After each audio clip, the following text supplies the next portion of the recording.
Hi friends, welcome to our channel NR Infotime. So இன்றைக்கி என்னன்னா, இங்கிலீஷில் ஒரு வார்த்தை சொல்லுவாங்க கன்சர்ன் அப்படின்னு, CONCERN கன்சர்ன். இதுக்கு நமக்கு தெரிஞ்ச இதுக்கு அர்த்தம் என்ன அப்படின்னா அக்கறைன்னு சொல்லுவாங்க. I am concern about you அப்படின்னா நான் உன் மேலே ரொம்ப அக்கறைப்படுறேன் அப்படின்னு சொல்லுவாங்க. பட் இந்த கன்சர்னுக்கு ஒரு 5-6 மீனிங் இருக்குங்க.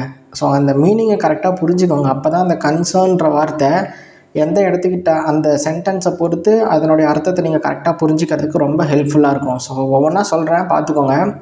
சென்டென்ஸாக சொல்கிறேன், அப்போ தான் உங்களுக்கு ஈஸியாக புரியும். சரியா? ஃபஸ்ட்டு ஒன் பாருங்கள். நாம் சொன்ன மாதிரி I am concern about you, நான் உன் மேலே ரொம்ப அக்கறைப்படுறேன், நான் உன்னை பற்றி அக்கறைப்பட்டுக்கிறேன் அப்படின்னு சொல்கிறோம் இல்லையா? ஸோ அக்கறை அப்படின்றது ஒரு கன்சர்னுக்கான மீனிங் ஒன்றா.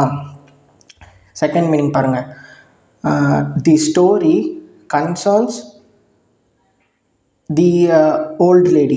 தி ஸ்டோரி கன்சர்ன்ஸ் தி ஓல்டு லேடி அப்படின்னா அந்த ஸ்டோரியில் அந்த ஓல்டு லேடியை பற்றி சொல்லியிருக்காங்க. ஓகே, அதுதான் மீனிங். ஓகே, அதாவது அபவுட் அப்படின்னு அந்த ஸ்டோரி எதை பற்றின அபவுட் அப்படின்னு அந்த ஸ்டோரிகிட்ட ஒரு கொஷின் கேட்டோம்னா ஸோ அந்த ஓல்டு லேடியை பற்றி அந்த ஸ்டோரியை சொல்லியிருக்காங்க. Okay, the story concerns the old lady.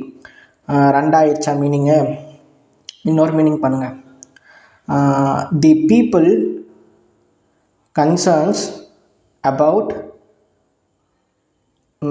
என்ன சொல்கிறது, the people concern about the bad situation அப்படின்னா the people concern about the bad situation அப்படின்னா அந்த ஒரு கெட்ட சூழ்நிலையை நினச்சி அவங்க ரொம்ப வருத்தப்படுறாங்க அப்படின்னு அர்த்தம். ஓகே, அது people concern about the bad situation அப்படின்னா அந்த சூழ்நிலை பேட் சுச்சுவேஷன் அப்படின்ட்டு அவங்க ரொம்ப வருத்தப்படுறாங்க. இதுக்கு வருத்தம் அப்படின்ற ஒரு மீனிங்கும் இருக்குது. கன்சர்ன் 3 அர்த்தம் ஆயிடுச்சா? இன்னொன்று பாருங்கள், எழுதி கூட வச்சுருக்கேன். சென்டென்ஸ் சொல்கிற பார்த்துக்கோங்க. She refused to concern her self with such gossip. She refused to concern her self with such gossip. So அந்த பொருளைகள்லாம் பேசுகிறாங்கல்ல, அந்த காசிப், அதில் அவளுடைய பங்கை அவள் விகிச்சிக்கணும் அப்படின்னு அவன் நினைக்கல. ஸோ அவளுக்கு இது என்ன அப்படின்னா ஆக்குப்பை அப்படின்ற ஒரு மீனிங் தரும். ஓகே, ஸோ அந்த காசிப்பில் நாமளும் ஒரு பார்ட்டாக ஆக்குப்பை பண்ணணுமா அப்படின்னா இல்லை, அவள் அதை விரும்பலை. ஓகே, அதான் சொல்கிறாங்க. She refused to concern her self with such gossip. ஓகேயா? 4 மீனிங் ஆயிருக்குன்னு நினைக்கிறேன். 5வது மீனிங் பாருங்க. 5வது எப்படி சொல்லலாம்னா இம்பார்ட்டன்ட் அப்படின்ற ஒரு மீனிங் கூட கன்சர்ன் அப்படி கொடுக்கும். சரியா? Sentence the raw materials are the concern of the manufacturing industries.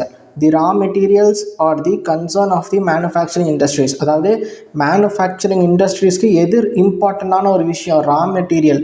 So மூலப்பொருள் இருந்தால் தானே கம்பெனிஸ் எல்லாம் ரன் ஆகும். ஸோ அதை சொல்கிற மாதிரி அந்த எது அதோடைய அந்த இண்டஸ்ட்ரியான கன்சர்ன், இண்டஸ்ட்ரிக்கு என்ன கன்சர்ன் இந்த இடத்துக்கிட்ட? ரா மெட்டீரியல் தான். The raw materials are the concern of the manufacturing industry. ஓகேயா? 5 மீனிங் ஆயிடுச்சு. இன்னொரு மீனிங் என்னென்னா, இப்போ ஒரு பிஸ்னஸ் அப்படி இல்லைனா ஒரு கம்பெனி சொல்கிறோம் இல்லையா? ஸ்டீல் மேனுஃபேக்சரிங் கன்சர்ன் அப்படின்னா ஒரு steel manufacturing company. ABC business concern அப்படின்னா அது ஒரு பிஸ்னஸ். ஓகே, அந்த கன்சர்ன் அப்படின்றது அந்த இடத்துல ஒரு பிஸ்னஸை குறிக்குது. ஃப்ரிம் அப்படின்னு சொல்லுவாங்க, ஆர்கனைசேஷன் ஒரு பிஸ்னஸ். ஃபார் எக்ஸாம்பிள் இப்போ என்ன சொல்லலாம், டெப்ட் கலெக்டிங் ஃப்ரிம் கன்சர்ன். டெப்ட் கலெக்டிங் கன்சர்னா இந்த வாடகை கடன் கலெக்ட் பண்ணுறதுன்னு சொல்கிறாங்க. கடன் கலெக்ட் பண்ணுற கன்சர்ன்னா ஒரு ஃப்ரிம் ஒரு ஆர்கனைசேஷன் சொல்கிற மாதிரி.